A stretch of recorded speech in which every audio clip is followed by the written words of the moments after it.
ভাইরে, আর কয়েকদিন পর পহেলা বৈশাখ। পহেলা বৈশাখের দিন সকালে মঙ্গল শোভাযাত্রায় অংশগ্রহণ করে আপনি যদি বান্দরের মতো লাফালাফি না করেন, তাহলে নিজেকে কখনো বাঙালি বলে পরিচয় দেবেন না, ইংরেজ বলে পরিচয় দেবেন। আপনার কপাল বরাবর ইংল্যান্ডের ভিসা ছুরি মেরে আপনাকে লন্ডনে পাঠিয়ে দেওয়া হবে।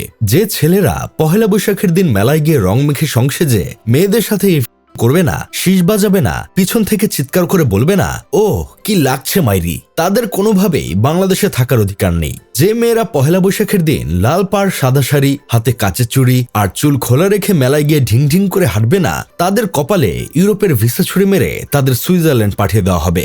এখন অনেক ছেলেরাই বলতে পারেন, আমি ভদ্র ফ্যামিলির পোলা, আমার আব্বা 5 ওয়াক্ত নামাজ পড়ে, বাবা মা ছোটবেলা থেকে শিখিয়েছে কিভাবে মেয়েদের সম্মান করতে হয়, আমার দ্বারা এমন ছাগলামি করা সম্ভব না। আবার অনেক মেয়েরা বলতে পারেন, আমার মা পর্দাশীল, এসব রং ঢং আমার মা পছন্দ করে না, রং মেখে সংসেজে মেলায় গেলে মা জননী পা ভেঙে হাতে ধরিয়ে দেবে। এখন আমার কথা হলো, আপনি বাংলাদেশে জন্মগ্রহণ করে বাঙালির ঐতিহ্য মানবেন না, তা হবে না, তা হবে না। ঐতিহ্য ধরে রাখতে হলেও আপনাকে এমন ছাগলামি করতেই হবে, তা না হলে আপনার বাঙালি সত্তা বাতিল করে দেওয়া হবে। তাছাড়া আপনি যদি পহেলা বৈশাখে ফিডব্যাকের মেলায় জেরে গানের সাথে লুঙ্গি ডান্স না দেন, তাহলে আজ থেকে নিজেকে বাঙালি হিসেবে পরিচয় দেবেন না। আজ থেকে বাংলা ভাষায় কথা না বলে সবার সাথে ইংরেজিতে কথা বলার চেষ্টা করুন। এছাড়া পহেলা বৈশাখের দিন সকালে ঘুম থেকে উঠেই 2500 টাকা কেজি দরের ইলিশ ভাজা দিয়ে আপনাকে পান্তা ভাত খেতেই হবে। ইলিশের বদলে যদি পাঙ্গাস মাছের ভাজি দিয়ে কাজ চালান, তাহলে সেটা চরম অপরাধ বলে গণ্য হবে। আপনাকে শাস্তিস্বরূপ শাহবাগে দাঁড় করিয়ে রাখা হবে। তারপর আপনার কপাল বরাবর হুলুলুলুর ভিসা ছুরি দিয়ে আপনাকে হুলুলুলু পাঠিয়ে দেওয়া হবে। এখন অনেকেই বলতে পারেন, বাজারে ইলিশ এখন যত টাকা কেজি, পহেলা বৈশাখের সময় সেটা 3 গুণ বেড়ে যায়।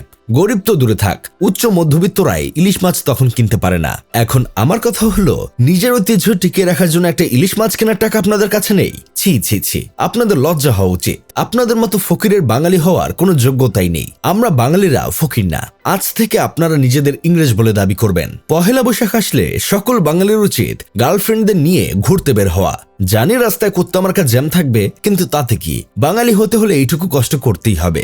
30 টাকা রিক্সা ভাড়ার জায়গায় রিক্সাওয়ালাদেরকে 100 টাকা দিতে হবে, কারণ ওই দিন রিক্সাওয়ালা এমন একটা ভাব ধরবে যে সে রিক্সা না, বিমান চালায়। ঝালমুড়ি আর ফুচকার দোকানে ঘন্টার পর ঘন্টা লাইন ধরে দাঁড়িয়ে থাকতে হবে, তবুও সিরিয়াল পাওয়া যাবে না। কিন্তু তাতে কি, বাঙালি হতে হলে কষ্ট করতেই হবে। অবশ্য আমার বন্ধু কেরামত এসব কিছুই মানে না, তাই নিজেকে সে বাঙালি বলেও পরিচয় দেয় না। সেদিন কেরামতকে জিজ্ঞেস করলাম, বন্ধু কই যাস? কেরামত উত্তর দিল, I go to market, red red tomato আর বিগ বিগ পটেটো কিনতে।